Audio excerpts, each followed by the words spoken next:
Cümleten selamun aleyküm hanımlar. Divapatik YouTube kanalıma hepiniz hoş geldiniz. Bugün birlikte dikişsiz iki şiş çok güzel, çok kolay bir patik yapacağız. Ben patiğimde piyasada rahatlıkla bulabileceğiniz patiklik iplerden kullandım. Pudra pembe tonlarında. Şişlerim 3 numara hanımlar. Hemen modelimi de göstereceğim. İşte modelimiz bu şekilde. Kenarları burgu detaylı, diğer tarafları tamamen haroşalı, çok kolay, güzel, şık bir patik oldu. Bu şekilde. Hanımlar, bu patik benim elimin ölçülerine göre 37-38 numara ayaklar için uyumlu oldu. Örerken size mezura ile ölçüleri de vereceğim. Patiğimin şu kenar bölümünde hanımlar ben mifinalı şiş kullanmakta zorlandığım için 2 tane şöyle yedek şiş daha kullandım.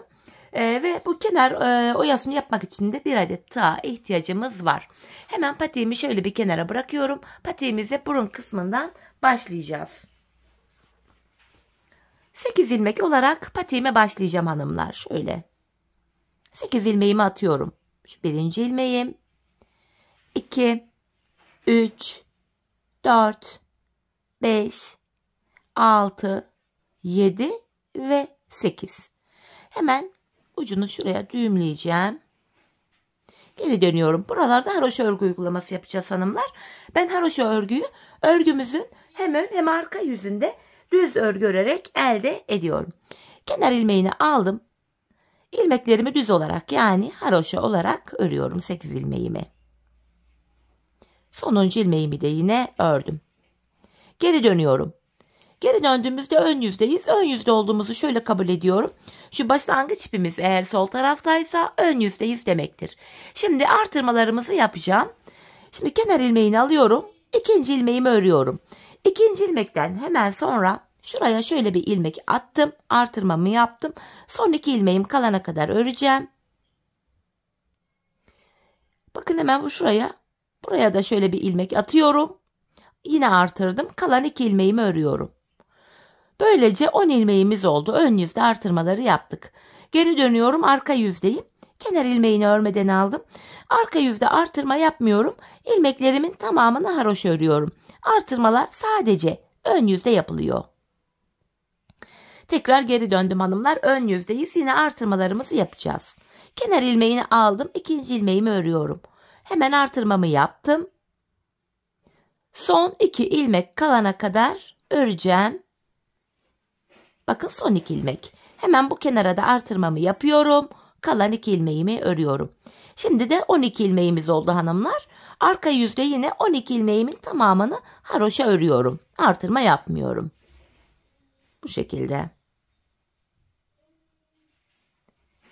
Sonuncu ilmeğimi yine ördüm. Tekrar ön yüzdeyiz. Yine artırmalarımızı yapacağız hanımlar. Kenar ilmeğini aldım. İkinci ilmeğimi örüyorum. Hemen artırmamı yaptım. Son 2 ilmek kalana kadar öreceğim.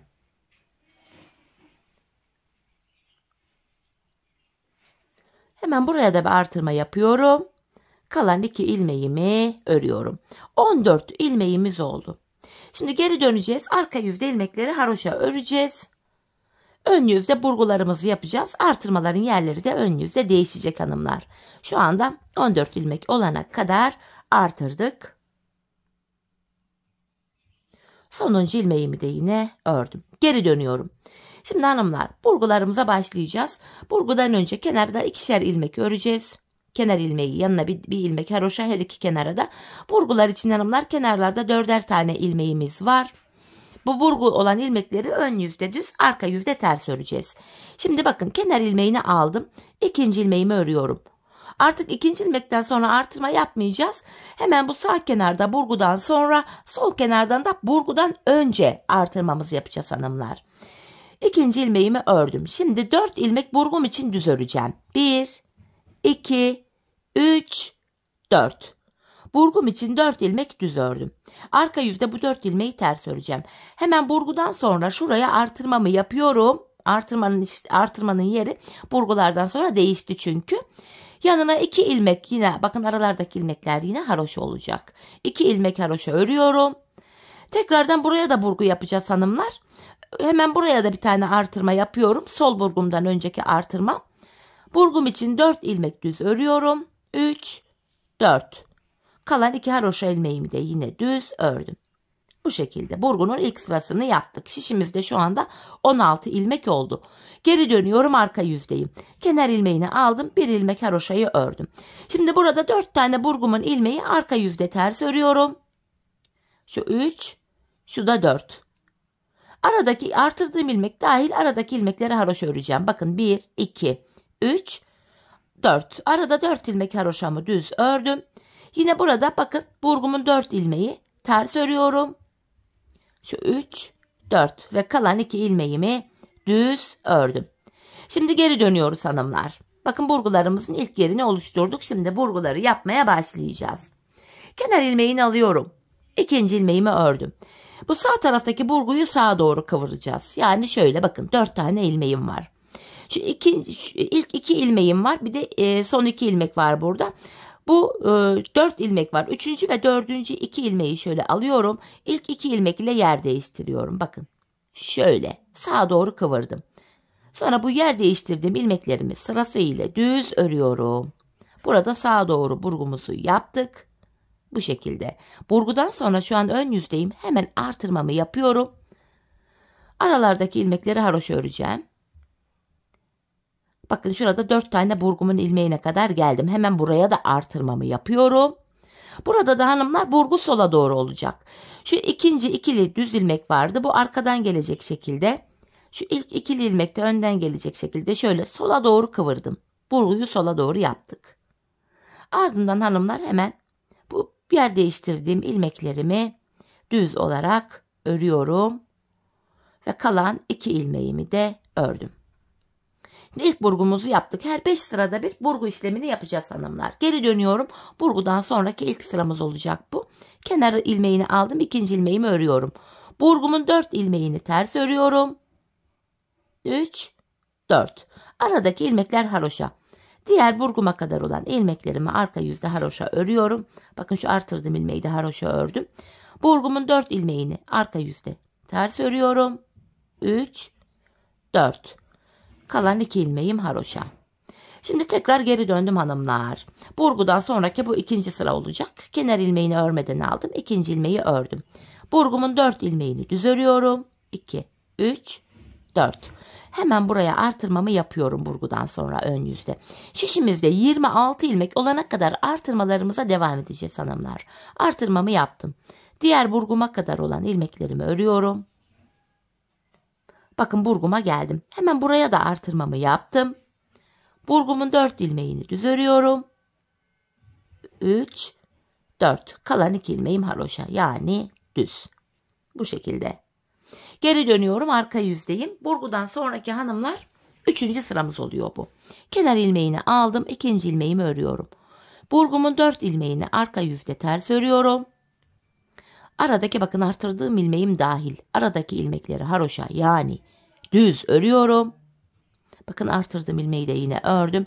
Hemen burada 4 tane burgumun ilmeğini ters örüyorum. Ve kalan 2 ilmeğim haroşa. Tekrar geri döndük hanımlar. Bir sayalım kaç ilmeğimiz olmuş. 2, 4, 6, 8, 10, 12, 14, 16, 18, 20 ilmek olmuş. 26 olana kadar devam edeceğiz artırmaya. Kenar ilmeğini aldım. 2. ilmeğimi örüyorum. Burgudan sonraki 4. sıramız bu. 4 ilmeği yine düz örüyorum. Hemen burgudan sonra artırmamı yaptım. Tekrar diğer burguma kadar olan ilmekleri haroşa öreceğim. Bakın burguma kadar geldim. Hemen buraya da artırmamı yapıyorum ve burgumun 4 ilmeğini düz örüyorum. 3, 4. Kalan 2 ilmeğimi de yine haroşa ördüm. Geri dönüyorum. Arka yüzdeyiz. Burgudan sonraki 5. ve sonuncu sıramız oluyor bu. Kenar ilmeğini aldım. 2. ilmeğimi örüyorum. 4 tane ilmeğimi ters örüyorum. Burgumun ilmekleri. Aradaki ilmeklerimi haroşa, yani düz örüyorum. Bakın şurada artırdığımız ilmeğimize kadar haroşamızı ördük. Tekrar burgumun 4 ilmeğini ters örüyorum. Ve kalan 2 ilmeğimi haroşa ördüm. Geri dönüyorum, ön yüzdeyiz. Bakın ilk burgudan sonra 5 sıra örmüş olduk. Şimdi tekrar ikinci burgularımızı yapacağız hanımlar. Şu ilk burgularla aynı şekilde. Sağ tarafta sağa doğru burgu yaparken sol tarafta sola doğru burgularımızı yapıyoruz. Şimdi devam ediyorum yine. Kenar ilmeğini aldım. İkinci ilmeğimi örüyorum. Burgumu yapacağım. 4 ilmeğim vardı. Şu ikinci ikili ilmeğimi şöyle alıyorum. İlk ikili ilmek ile yer değiştiriyorum. Şöyle bakın. İkinci ikili ilmek önden gelecek şekilde. İlk ikisi de arkadan gelecek şekilde. Şöyle. Sonra bu ilmeklerimi sırasıyla düz örüyorum. Tekrar artırmamı yapıyorum hanımlar. Şöyle artırmamı yaptım. Diğer burguma kadar olan ilmeklerimi haroşa öreceğim. Bu şekilde bakın burguma kadar geldim. Hemen buraya da artırmamı yapıyorum. Burada da burguyu sola doğru yapacağız. Bu aşamada hanımlar şu ikinci ikili ilmek şöyle arkadan gelecek şekilde, ilk ikili ilmek de şöyle önden gelecek şekilde şöyle sola doğru burgumu yapıyorum ve bu ilmeklerimi sırasıyla düz olarak örüyorum. Hemen buraya artırmamızı yaptık mı? Evet, yapmışız. Artırmaları unutmayacağız. Ve kalan 2 ilmeğimi de haroşa ördüm. Bakın bu şekilde ikinci burgularımızı da böylece yapmış olduk hanımlar. Şimdi arka yüzdeyim. Arka yüzde burgu yine her 5 sırada bir burgu yapacağız. Burgudan sonraki ilk sıramız hanımlar. 5 sıra ördükten sonra bir diğer burgumuzu yapacağız. Burgumun 4 ilmeğini yine arka yüzde ters örüyorum. Bu şekilde aradaki ilmeklerim yine haroşa düz.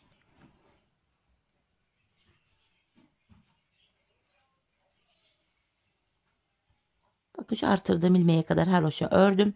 Tekrar burgumun 4 ilmeğini ters örüyorum. 3, 4 ve kalan 2 ilmeğim düz örülüyor. Bu şekilde hanımlar ikinci burguyu yaptık. Tekrar sayalım ilmeklerimizi. 2, 4, 6, 8, 10. Şurası 15, 16, 17, 18, 19, 20. 24 ilmek olmuş. Artık bu sıramızda sonuncu artırmamızı da yapacağız hanımlar. Öncelikle kenar ilmeğini alıyorum. Artık artırma yapmayacağız. Bu sonuncu artırmamız olacak. İkinci ilmeğimi ördüm. Burgudan sonraki ikinci sıramız. Bu 4 ilmeğimi örüyorum. Hemen artırmamı yapıyorum. Diğer burguma kadar olan ilmeklerimi haroşa öreceğim.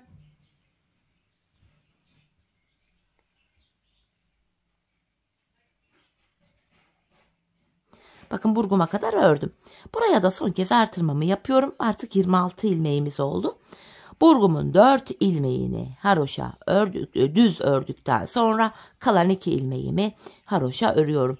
Artık 26 ilmek oldu hanımlar. Artık artırma yapmayacağız. 26 ilmek olarak patiğimizi örmeye devam edeceğiz. Arka yüzdeyim, yine kenar ilmeğini aldım. 1 ilmek haroşamı düz ördüm. Burgumun ilmeklerini 4 ilmeğini ters örüyorum. Burgudan sonraki 3. sıra bu. Diğer ilmeklerimi haroşa olarak örüyorum. Aradaki ilmeklerimi.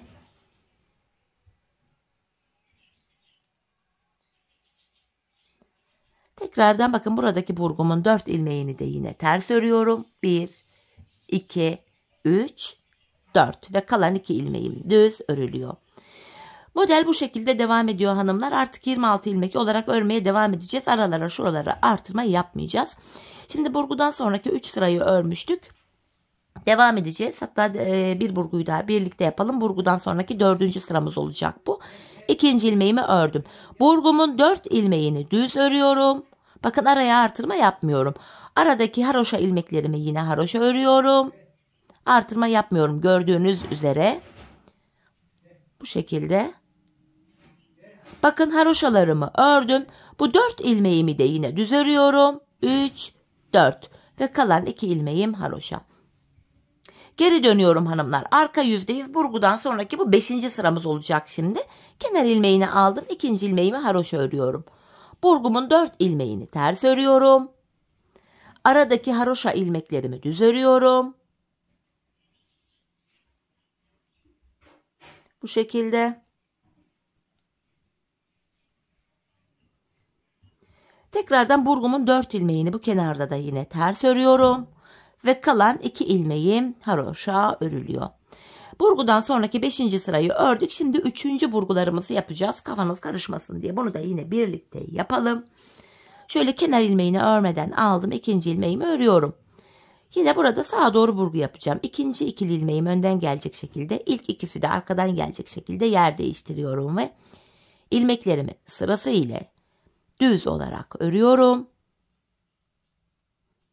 Aradaki haroşa ilmeklerimi yine haroşa örüyorum.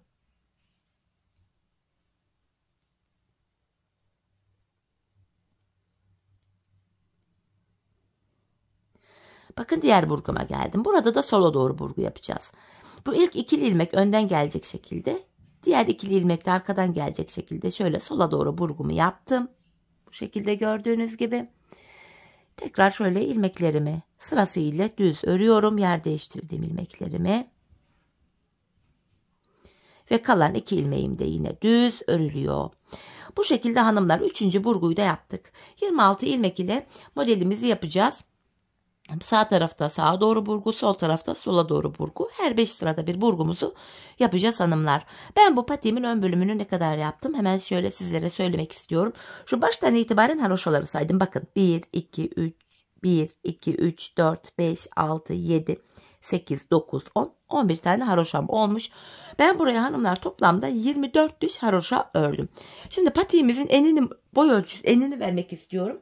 Hani boyunu 24 diş haroşa yaptıktan sonra boy ölçüsünü de yine vereceğim. Şöyle 26 ilmek ile benim patiğimin eni. Bakın benim ipim biraz da kalın çıktı. Hani ben 26 ilmek yaptım ama belki siz 28 yaparsınız. Bakın şurada 9,5 santim kadar enimiz var. Dediğim gibi 24 diş haroşadan sonra sizlere o şekilde mezura ile ölçüyü de vereceğim. Şimdi hep birlikte patiğimizin bu bölümünü, ön bölümünü, yani şu bilek bölümüne kadar örelim gelelim hanımlar. Ardından birlikte bilek bölümüne geçeceğiz. Evet hanımlar, patiğimin ön bölümünü ördüm geldim. Şurada toplamda 24 diş haroşam var. Şimdi sizlere yine bu aşamada ölçüyü vereceğim. Çünkü dediğim gibi benim ipim biraz kalın çıktı. Ben 24 diş yaptım ama belki siz daha fazla yapacaksınız. Şu burun kısmına şöyle mezuramı sıfırlayarak ölçüyü aldığımda 10 santim olarak patiğimin ön bölümünü örmüşüm. Şimdi bilek kesimini yapacağız hanımlar. Bilek bölümünde şurada kesimlerimiz var. Yine bu aşamada kenardaki burguya devam edeceğiz. En son burgumu yapmıştım. Şimdi kenar ilmeğini alıyorum. İkinci ilmeğimi ördüm. Burgudan sonra arka yüze ilk birinci sıraydı. Şimdi ikinci sıra oluyor. Şimdi burgumun ilmeklerini 4 ilmeğini düz ördüm. Burada hanımlar bakın 2, 3, 4, 5, 6 ilmek oldu. 7, 8, 9 ilmek ördüm. Kenara 9 ilmek ördüm. Ortadan 8 ilmek keseceğim hanımlar. İkişer ikişer toplayarak kesiyorum. 1, ikinci kesimim, üçüncü kesimim, dördüncü, 5, 6, 7 ve 8. Ortadan 8 ilmek kestim. Kenara 9 ördüm. Ortadan 8 kestim. Bu sol kenarda da bakın 3, 6, 9 ilmek kaldı. Şimdi hanımlar önce patiğimizin bu sol kenarını yapacağız. 9 ilmek kaldı. Bakın burada burgu desenimiz var. Burgunun önünde 3 ilmek haroşa var. İlk ilmeği alıyorum. İkinci ve üçüncü haroşamı örüyorum. Burgumun 4 ilmeğini düz örüyorum. Yine burguya devam edeceğiz. Her 5 sırada bir burgumuzu yapacağız. Kenardaki 2 ilmeğimi ördüm. Şimdi bu sağ taraftaki 9 ilmek bekleyecek hanımlar. Önce solu yapıyoruz. Geri döndüm. Kenar ilmeğini alıyorum. İkinci ilmeğimi ördüm haroşa. Burgumun 4 ilmeğini ters örüyorum. Burgudan sonraki bu 3. sıramız oluyor. Yandaki 3 tane haroşa ilmeğimi düz örüyorum. Hanımlar şurada 3 ilmekle bakın bir diş haroşamız oldu. Bakın 3 ilmek haroşam kalmıştı. Bir diş haroşa oldu. Şu ön bölümü saymıyoruz. Burada 4 diş haroşa olana kadar öreceğiz 3 ilmekle. Devam ediyorum. Şu kenar ilmeğini ikinci ve 3. haroşamı ördüm. Burgudan sonraki 4. sıramız. Burgumun 4 ilmeğini düz örüyorum. Yandaki 2 haroşa ilmeğimi de düz ördüm. Geri dönüyorum. Arka yüzdeyim. Kenar ilmeğini aldım. Burgudan sonraki 5. sıramız. Bir ilmek düz ördüm. Burgumun 4 ilmeğini ters örüyorum ve 3 haroşamı yine düz örüyorum. Şöyle baktığımızda burada 2 diş haroşa oldu hanımlar. 3 ilmekle 2 diş haroşamız oldu. Devam ediyorum yine. Burgumuzu yapacağız hanımlar. Kenar ilmeğini aldım. İkinci ve 3. haroşamı ördüm. Yine burada sola doğru burguyu yapacağız. İkinci ikili ilmeğim arkadan gelecek şekilde. İlk ikili ilmeğim de önden gelecek şekilde şöyle yer değiştirdim. Sonra yer değiştirdiğim ilmeklerimi sırasıyla düz örüyorum. Kalan 2 ilmeğimi haroşa ördüm. Bu şekilde. Geri dönüyorum, arka yüzdeyim. Yine kenar ilmeğini aldım, bir ilmek ördüm. Burgumun 4 ilmeğini ters örüyorum. Yine burgudan sonraki ilk sıramız. 3 haroşamı düz örüyorum. Şöyle baktığımızda 3 ilmekli hanımlar burada 3 diş haroşa oldu. Sonra artırmalara başlayacağız hanımlar 4 diş haroşa olunca. Kenardaki 3 tane haroşamı ördüm. Burgudan sonraki ikinci sıramız. 4 ilmeğimi düz örüyorum. Yandaki 2 haroşamı da yine düz ördüm. Geri dönüyorum. Arka yüzdeyim hanımlar. Kenar ilmeğini aldım. İkinci ilmeğimi ördüm. Burgumun 4 ilmeğini ters örüyorum. Ve yandaki 3 ilmeğimi düz ördüm. Evet hanımlar, bakın şurada 3 ilmek haroşamız vardı. 4 diş haroşa oldu. Artık artırmalara başlayacağız. Yani patiğimizin şu bölümünü yapıyoruz. Artırmayı şöyle yapıyorum. Kenar ilmeğini aldım. Bakın önde bir ilmeğim var. Bu ilmeğimin haroşa kısmına şuraya giriyorum. Buradan aldığım ilmeğimi normal düz ördüm. Artırma yaptım. Bu artırma yaptığımız ilmekler de haroşa olarak örülecek. Şimdi şişimizde 10 ilmek oldu. Hemen yanındaki haroşalarımı ördüm. Burgumun 4. sırası hanımlar. Burgumun 4 ilmeğini düz örüyorum. Yandaki 2 haroşa ilmeğimi düz ördüm. Şimdi geri dönüyorum. Arka yüzdeyim. Kenar ilmeğini aldım. Yandaki 1 haroşamı düz örüyorum. Burgumun 4 ilmeğini ters ördüm. Arka yüzde artırma yok hanımlar. Kenarda 4 ilmek haroşam oldu. 4 haroşamı düz örüyorum. Tekrar geri döndüm. Bu sıramızda yine 5 sıra oldu. Burgumuzu yapacağız. Artırmaya devam edeceğiz. Burada 14 ilmek olana kadar artıracağız.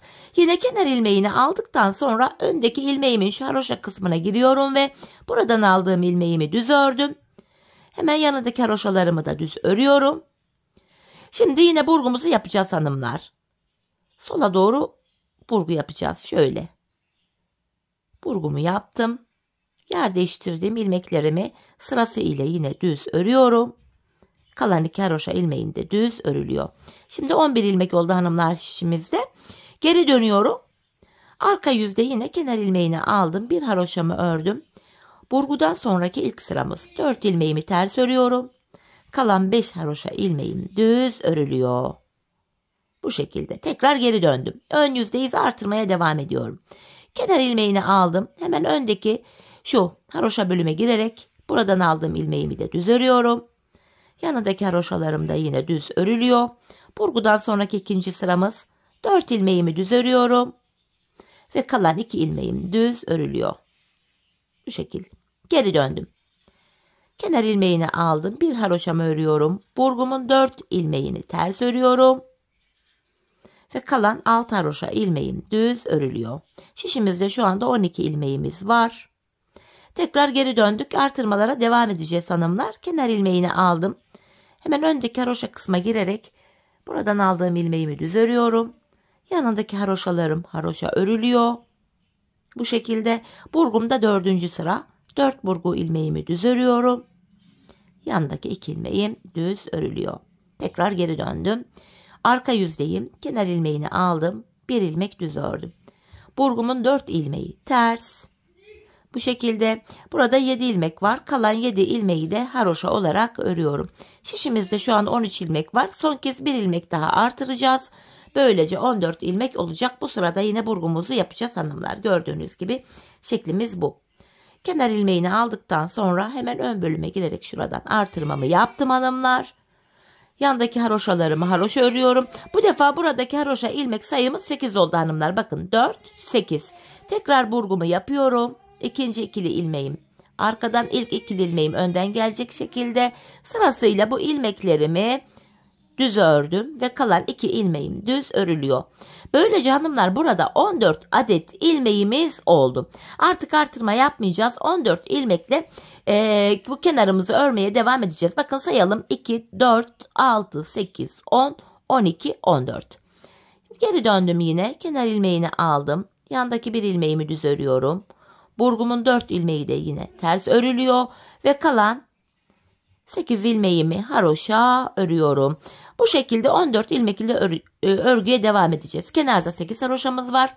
Burgumuz yine her 5 sırada devam edecek. Hanımlar ben buraya ne kadar yaptım hemen onu da söyleyeyim. Şurada hani ilk haroşaya başladığımız yerden itibaren şu ön bölümden sonra. Bakın burada 1, 2, 3, 4, 5, 6, 7, 8, 9 diş haroşamızı örmüşüz. Şu kenarda toplam 15 sıra haroşa olana kadar ördüm. Ördükten sonra yine sizlere tam ölçüyü vereceğim.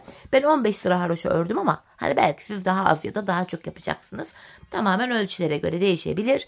Şimdi ben bu kenarımızı 14 ilmek üzerinden size anlattığım gibi tamamlayıp geleceğim. Sonrasında buluşalım hanımlar. Evet hanımlar 15 sıra haroşamı şu bölüme ördüm geldim. Şimdi sizlere boy ölçüsünü de şöyle vereyim.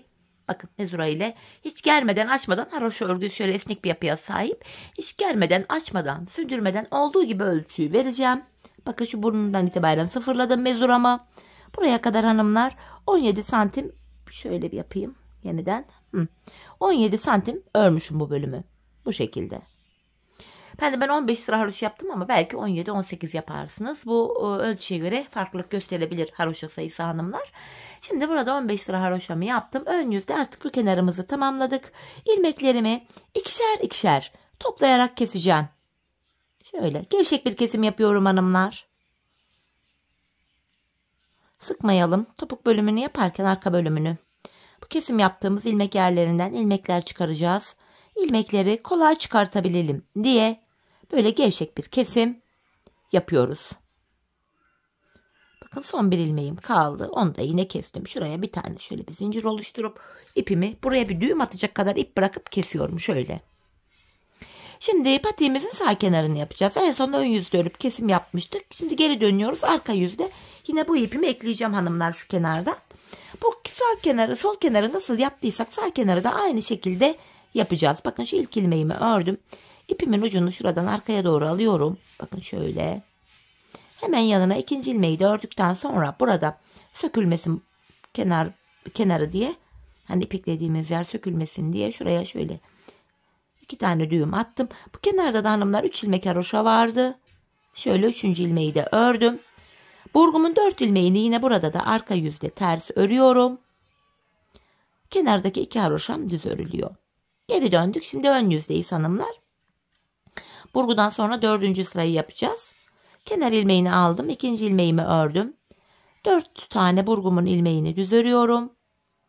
3 haroşamı düz ördüm. Burada da hanımlar şu 3 ilmek haroşayla 4 diş haroşamız olacak. Bakın bir tanesi burada. Geri dönüyorum. Kenar ilmeğini aldım. 2. ilmeğimi ördüm. 3.'yü de ördüm. Burgumun 4 ilmeği ters. Yanındaki 2 haroşam düz.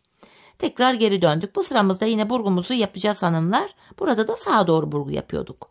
Kenar ilmeğini aldım. 2. ilmeği ördüm. İkinci ikili ilmeğim önden gelecek şekilde, ilk ikili ilmeğim de arkadan gelecek şekilde yer değiştirdim ve ilmeklerimi sırasıyla düz örüyorum. Hemen yandaki 3 ilmek haroşamı düz örüyorum. Hanımlar burada 3 ilmek ile şöyle baktığımızda 2 diş haroşamız oldu. 4 diş haroşaya kadar devam edeceğiz. Sonra artıracağız. Arka yüzde haroşalarımı ördüm. Burgumdan sonraki ilk sıram.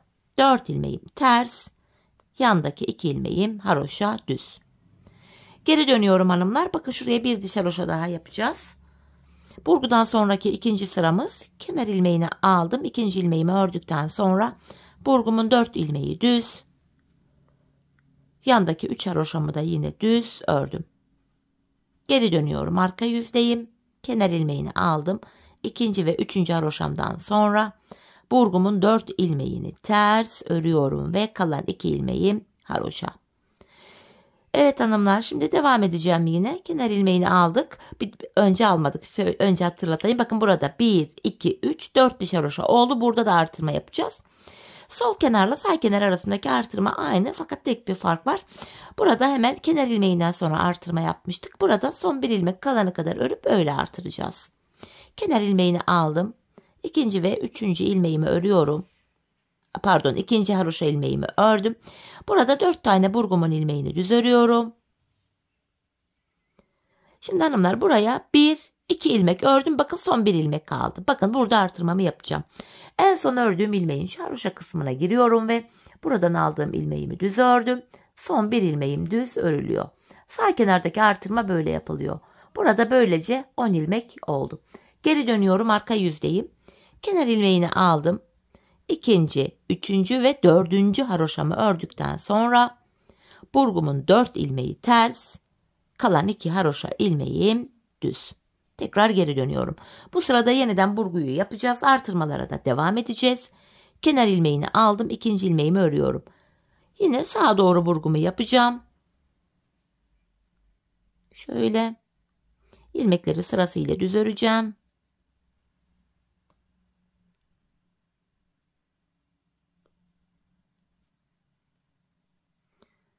Hemen şu 4. ilmeği de toparladım. Evet. 4. ilmeği de ördüm. Şimdi son bir ilmek kalana kadar haroşaya devam ediyorum. Bakın son bir ilmek kaldı. En son ördüğüm ilmeğin ön kısmına giriyorum ve buradan aldığımı da düz ördüm. Son ilmeğim düz örülüyor. Şimdi de 11 ilmek oldu hanımlar burada. Geri dönüyorum. Arka yüzde artırma yok. Kenardaki 5 ilmek haroşamı ördükten sonra burgumun 4 ilmeğini ters örüyorum. Ve kalan 2 ilmeğim haroşa. Evet hanımlar, bu şekilde burada da yine 14 ilmek olana kadar artırmayı yapacağız. 14 ilmekten sonra artırma yapmadan devam edeceğiz. Burada 15 sıra haroşa yapmıştım. Buraya da hemen şuradan itibaren sayınca bakın 1, 2, 3, 4, 5, 6 haroşam olmuş. Buraya da 15 sıra haroşamı yapacağım. Siz buraya kaç sıra haroşa yaptıysanız sağ kenara da aynı sayıda yapmanız gerekiyor. Çünkü kenarlarımız eşit olacak hanımlar. Şimdi hep birlikte bu sağ kenarımızı da tamamlayalım gelelim. Evet hanımlar, sağ kenarımı tamamladım. 15 haroşam olana kadar ördüm. Sağ kenarda arka yüzde kesim yapacağım için şu anda ön yüzdeyim. Ön yüzde ilmeklerimi sıra sonuna kadar normal öreceğim. Arka yüzde kesimimi yapacağım.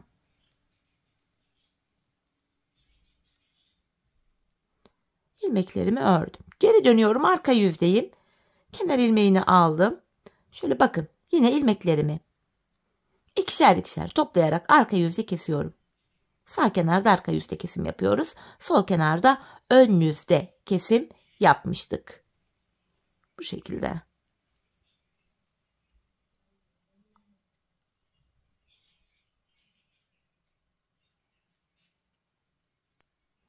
Son bir ilmek kaldı. Onu da kesiyorum. En son şuraya kenarı sık olsun diye 2 tane zincir atıp ipimi kesiyorum. Patiğimizin üst bölümünü bitirdik hanımlar. Şöyle. Görüntümüz bu. Şu. Şimdi yapacağımız işlem şöyle. Şu kenarlar yapılacak hanımlar. Bakın. Şu bölüm. Bu haroşalı kenarlar yapılacak. Videonun başında dediğim, hani bir sınav şiş kullanabilirsiniz dediğim yer burasıydı. Dediğim gibi ben bir sınav şiş kullanmayacağım. Şöyle hemen yedek şişlerimi alayım. Şöyle kısa şişlerle yapacağım.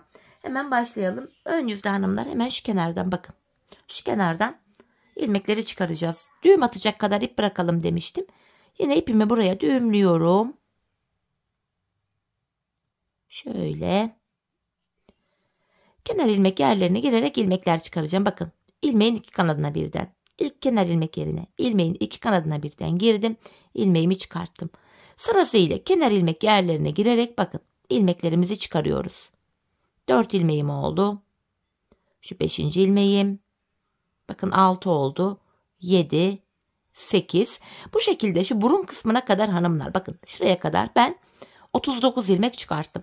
Eğer ki sizler buraya haroşa sayısını fazla yaptıysanız ilmek sayınız 41 olur, 43 olur, 45 olur. Artış gösterebilir. Hani bu dediğim gibi şu haroşa sırasına bağlı olarak değişiklik gösterebilir. Bu önemli değil. Dediğim gibi ben buraya kadar 39 ilmek çıkarttım ve size söylemiştim. Bakın hanımlar, ipim baya bir kalın çıktı bu defa. Şimdi burun kısmına kadar olan ilmeklerimizi çıkaralım gelelim. Evet hanımlar, buraya kadar ilmeklerimi çıkarttım. 39 ilmeğim var. Patiğimizin burnuna 8 ilmek olarak başlamıştık. 8 ilmek başladığımız yerden 8 ilmek çıkaracağız. Şu kenarına düğüm attığımız için şuradan ilmek çıkarırken tığımdan yardım alacağım. Biraz sık oldu çünkü. Şöyle. Sırasıyla bu kenar ilmek yerlerine girerek bakın başlangıç yerlerine ilmeğin 2 kanadına birden girerek ilmeklerimizi çıkaracağız. Burada bir sıkıymış. Düğümü bayağı bir sıkı atmışım. Bakın 2 ilmek oldu. Şu 3. ilmeğim. 4, 5, 6, 7, 8. 8 ilmek başladığım yerden bu şekilde 8 ilmek çıkarttım. Şimdi bir diğer şişime diğer kenardan ilmek çıkaracağım. Bakın yine sırasıyla kenar ilmek yerlerine girerek ilmeğin iki kanadına birden girerek, çünkü kenarlarımız sağlam olsun. Şöyle ilmekler çıkarıyoruz hanımlar. Ben diğer kenara 39 çıkartmıştım. Bu kenara da 39 çıkaracağım. Sizler diğer kenara kaç ilmek çıkarttıysanız bu kenara da aynı sayıda ilmek çıkartacaksınız. Sıra sonuna kadar ilmeklerimizi çıkaralım gelelim. Evet hanımlar, diğer uca kadar yine 39 ilmeğimi çıkarttım. Şimdi geri dönüyorum. Burada haroşa örgüye devam edeceğiz. Yani ilmekleri düz öreceğiz. Kenarlardaki haroşalarımızı yapacağız. Kenar ilmeğini aldım. İlmeklerimi sırasıyla düz olarak, yani haroşa olarak örüyorum. Bu şekilde. Hepsini düz öreceğiz hanımlar. Bu şişteki ilmekler bitince sonra burun kısmındaki 8 ilmeği, ardından da diğer şişteki 39 ilmeği sıra sonuna kadar haroşa örelim gelelim. Evet hanımlar, diğer uca kadar ilmeklerimi ördüm. Şöyle baktığımızda şu kenarımızda bir diş haroşamız oluştu bile. Yine burada haroşalara devam edeceğiz hanımlar. Şu şekilde yine ilmeklerimizi öreceğiz. Diğer uca kadar ilmeklerimi öreceğim. Ardından geri döneceğim. Arka yüzde yine düz öreceğim. Bir diş haroşa daha düşecek buraya. Biz bu işleme hanımlar bu kenarımızda toplamda 4 diş haroşa olana kadar devam edeceğiz. Bakın 1, 2, 3, 4. Benim ipim kalın olduğu için ben 4 diş yaptım ama sizler dilerseniz 5 diş haroşa da yapabilirsiniz. Şimdi hep birlikte patiğimizin bu kenarını tamamlayalım gelelim. Ardından tabanımıza geçeceğiz. Evet hanımlar, bu kenarımızda 4 diş haroşamız olana kadar ördüm geldim. Şimdi burundan başlayarak tabanımıza geçeceğiz hanımlar. Öncelikle ilk kenardaki ilmeklerimizi örmemiz gerekiyor. Yine haroşa. Bu burnumuza kadar olan ilmeklerimizi örelim gelelim. Bu ilk şişteki ilmekleri ördüm geldim. Şimdi burunda 8 ilmeğimiz vardı. Burundaki 8 ilmeğimi de öreceğim. Şu 8. ilmeğim. Ardından hemen yan taraftan bir ilmek örerek burun kısmında ortaya ekledik. Ortada 9 ilmek oldu. Orta bölümde 14 ilmek olana kadar bu işleme devam edeceğiz hanımlar. Bir ilmek ekledikten sonra geri döndüm. Bu aşamada ipimiz hep karşıda olacak. İlk ilmeği örmeden alacağız. Şimdi orta kısımdaki 9 ilmeğimi öreceğim. Şu 9. ilmeğim ve yandan bir ilmek örerek yine ortaya ekledim. Ortada 10 ilmek oldu. Geri dönüyorum. İpim karşıda, ilk ilmeği örmeden aldım. Ortadaki 10 ilmeğimi örüyorum. Şu 10. ilmeğim. Yan taraftan bir ilmek örerek yine ortaya ekledim. Ortada 11 oldu. Geri dönüyorum. Yine ilk ilmeği örmeden aldım. Ortadaki 11 ilmeğimi öncelikle öreceğim. Şu 11. ilmeğim ve yan taraftan bir ilmek daha örerek ortaya ekledim. Ortada 12 oldu. Şimdi geri döndüm, yine ipim karşıda, ilk ilmeği örmeden aldım. Ortadaki 12 ilmeğimi öreceğim.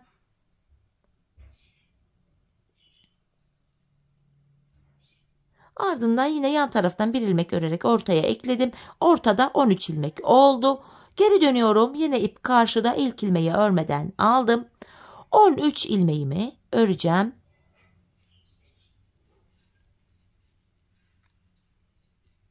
Ve yan taraftan bir ilmek örerek ortaya ekledim. Ortadaki ilmek sayım 14 oldu. Şimdi hanımlar 14 ilmek üzerinden kesimlere başlayacağız. Patiğimizin tabanı 14 ilmek olarak örülecek. Yapacağımız işlem şu. 13 ilmeği öreceğiz. 14. de kesimimizi yapacağız. Tabanımda 14 ilmek vardı. 13 ilmeğimi öreceğim. Yani tabanda son bir ilmek kalana kadar öreceğim hanımlar. Son bir ilmek kalana kadar. Bu şekilde. Bakın son bir ilmeğim kaldı. Bunu örerken yandan da bir ilmek alıyorum. İkisini keserek ördüm. Kesimden sonra geri dönüyorum. Yine ipim karşıda ve ilk ilmeği örmeden aldım. Tekrar tabanımda son bir ilmeğim kalana kadar öreceğim. Bakın son bir ilmek kaldı, yani 14. ilmek. Bunu örerken yandan da bir ilmek alıyorum. İkisini kesiyorum. Kesimden sonra yine geri dönüyoruz. Patiğimizin tabanı 14 ilmek üzerinden bu şekilde örülüyor hanımlar. 13 ilmeği örüyoruz.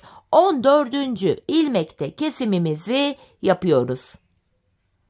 Bakın son bir ilmek kaldı, yani 14. ilmek. Bunu örerken yandan da bir ilmek alıp ikisini kestim. Bu şekilde devam edeceğiz hanımlar. Biz bu kesme işlemine sağ ve sol şişimizde, yani burada ve burada ilmekler bitene kadar devam edeceğiz ve şişimizde en son tabanda kullandığımız 14 ilmeğimiz kalacak. Şimdi patiğimizin tabanını tamamlayalım, gelelim. Evet hanımlar, patiğimin tabanını ördüm ve geldim. Artık videonun bu bölümü akşam saatinde kaldığı için renkler biraz farklı görünebilir.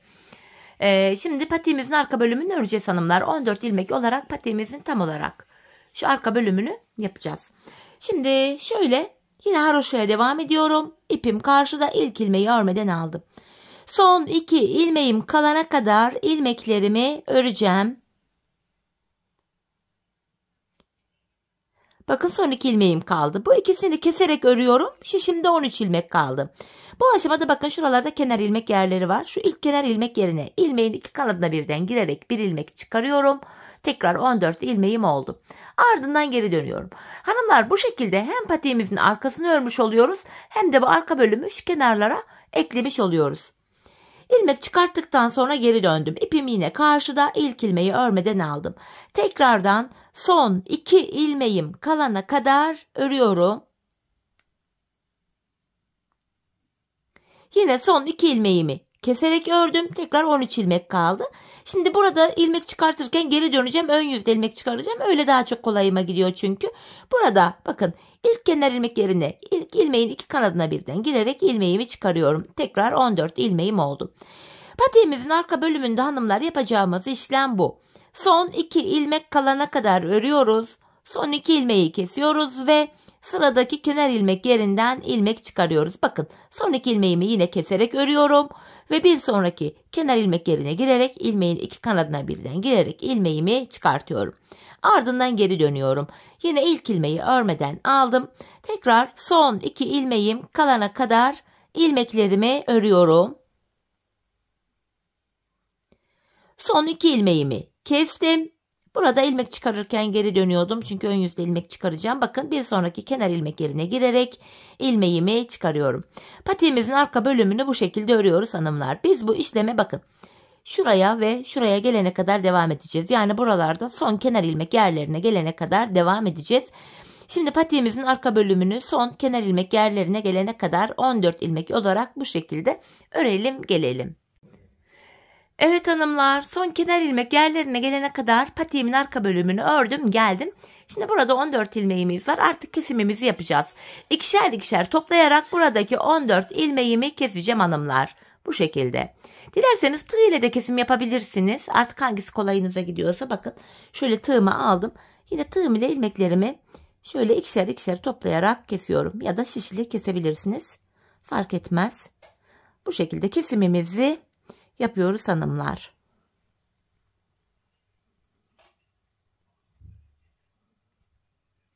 Son bir ilmeğim kaldı. Onu da yine kestim. Artık şişler boşa çıktı. Kenarda tümsek bir görüntü oluşmasın diye şöyle dibine batarak şurayı bir düzlüyorum. Hanımlar, patiğimin şu kenar bölümünde 2 sıradan oluşan bir kenar oyam var. Şimdi aynı renkle bunu yapacağız. Kenar oyamızın ilk sırasında hanımlar sık iğne tekniği ile kenar oyamızı yapacağız. Bakın sıradaki kenar ilmek yerine ilmeğin 2 kanadına birden batıyorum. İlmek çıkarttım. Tığımdaki ilmekleri topluyorum. Sırayla kenar ilmek yerlerine batarak ilmekler çıkarıyoruz.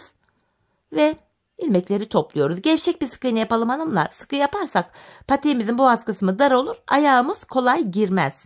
Bu şekilde biraz esnek, biraz gevşek bir sık iğne yapalım bu bölüme. Şöyle. Patiğimizin çevresini bu şekilde dolanacağız hanımlar. Ta ki şöyle dolanacağız, geleceğiz. Şu ilk başladığımız yere kadar kenar oyamızın ilk sırasını yapacağız. Şimdi dolanıp gelelim hanımlar. Kenar oyamızı ilk başladığımız yere kadar tamamlayalım. Evet hanımlar, kenar oyamın ilk sırasını tamamladım. Şimdi ikinci sırayı yapacağız. Şimdi de ters sık iğne yapacağız. Yani geri geri gideceğiz. Bakın bir gerideki sık iğnenin içine şöyle tığım ile batıyorum. Buradan şöyle ilmek çıkarttım. Tığımdaki ilmekleri topluyorum. Bir gerideki sık iğnenin içine batıyorum. Buradan şöyle ilmek çıkarttım ve tığımdaki ilmekleri topluyorum. Yine bir gerideki sık iğnenin içine girip ilmek çıkarttım. Tığımdaki ilmekleri topluyorum. Geri geri giderek sık iğnemizi yapıyoruz hanımlar. Buna ters sık iğne deniyor. Tersten gittiğimiz için. Soldan sağa doğru gidiyoruz bu şekilde. Şöyle bakın, bir gerideki sık iğnenin içine batarak ilmek çıkartıyorum ve tığımdaki ilmeklerimi topluyorum. Bu şekil. Şimdi hanımlar, patiğimizin çevresini yine ters sık iğne yöntemiyle ilk başladığımız yere kadar örüp gelelim. Evet hanımlar, ilk başladığım yere kadar kenar oyamı tamamladım. En son şuraya bir tane bir zincir çekiyorum. Hemen şuradan ipimi de keseceğim. Hemen şu ipimizin ucunu şu arka ilmek aralarından geçirerek, şuralardan geçirerek gizleyeceğim. Şöyle.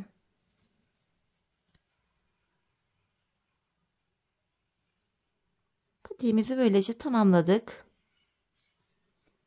Şimdi manken ayağımızda da göreceğiz. Öncesinde hanımlar şöyle patiğimizin görünüşü şu şekilde hanımlar, bakın. Şöyle. Ayağı giymeden önceki duruşu bu. Zaten haroşa örgü olduğu için bakın hanımlar, esnekliğini size şöyle göstereyim. Gayet esnek şöyle. Bakın, ayağı saran bir model. Şimdi hemen patiğimi bir de manken ayağıma giydireyim. Bir de ayağımızda görelim. Çok güzel, şık bir patik oldu. Çok zarif. Ben böyle tek renk modelleri, böyle ayakkabı tarzı modelleri çok beğeniyorum. Çok severek yaptım. Beğenerek yaptım hanımlar. Umarım sizler de benimle birlikte patiğinizi beğenerek, severek yaparsınız. İşte hanımlar, patiğimizin mankendeki hali. Çok şık, güzel, zarif bir model oldu. Şu anda akşam vakti lambanın ışığından dolayı çok net görünmüyor galiba ama gayet güzel, hoş bir model oldu. Bu şekilde tabanımız, patiğimizin arka bölümü bu şekil. Model bu. Evet hanımlar, yine birlikte güzel bir modelin daha sonuna geldik. Umarım sizlere faydalı, hoş bir video olmuştur. Yeni modellerde, yeni videolarda buluşmak dileğiyle. Şimdilik hoşça kalın, sağlıcakla kalın.